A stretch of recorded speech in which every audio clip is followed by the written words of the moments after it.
Hi guys, this is Onkar from the Wedding Entrepreneur Academy. Just want to show a quick video about something that I think you can really apply in your wedding business, even though you think, well, hold on, this is completely different, Onks.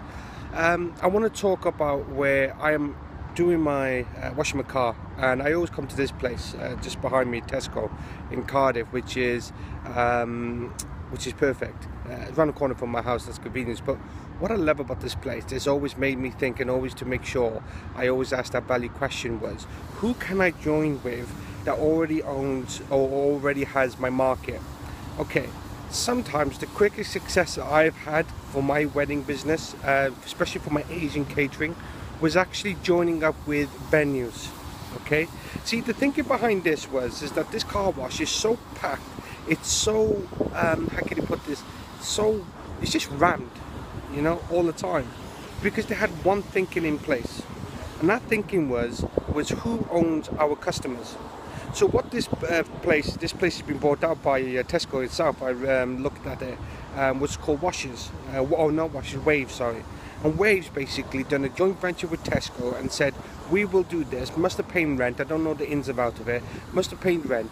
But if you think about it, a Tesco car park, see the washing, people go into cars, there's people who can wait an hour to get the whole car done. Convenience at its best.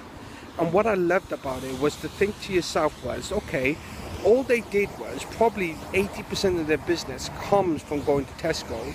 Me, I live locally, so sometimes I don't pop into the Tesco, just give them a car wash. But probably I reckon 80%, because everyone comes back, everyone with their not washing, the Tesco bag, coming back into here.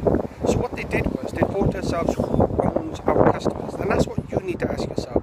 In the wedding industry, sometimes the shortcut to success is actually joint venturing with existing partners who are already own your customers. Okay, now you have to think linearly in the sense that who is next, who will buy your product after buying someone else's. In the wedding industry, sometimes it is a systematic way. Now, I own a wedding venue, so sometimes to a certain degree, I am probably 99.9% the first choice, and everything else comes afterwards.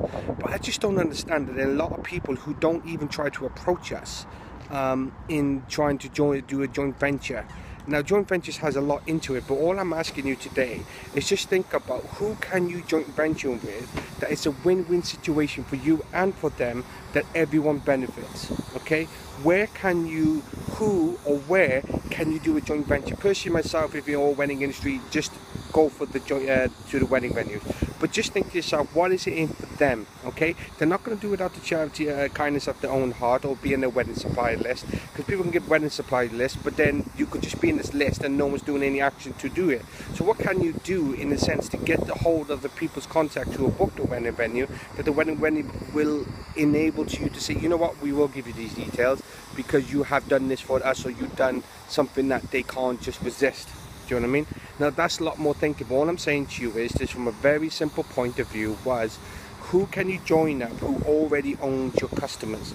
That is a very, very powerful thing that you can do to your business.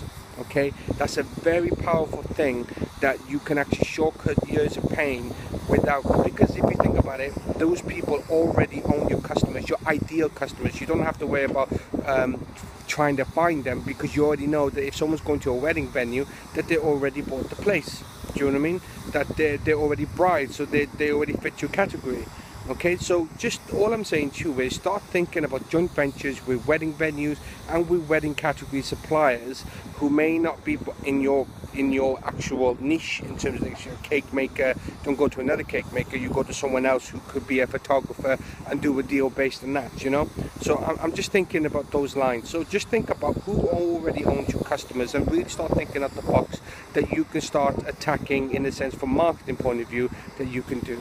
Okay, this is just off cuff the video. I just wanted to get that out today for you, just to think about what can you do that a car wash and Tesco join together that is mutually beneficial for each other. So what can you do to get more customers into your wedding business? This is Onkar from the Wedding Entrepreneur Academy, and again, always be adventurous.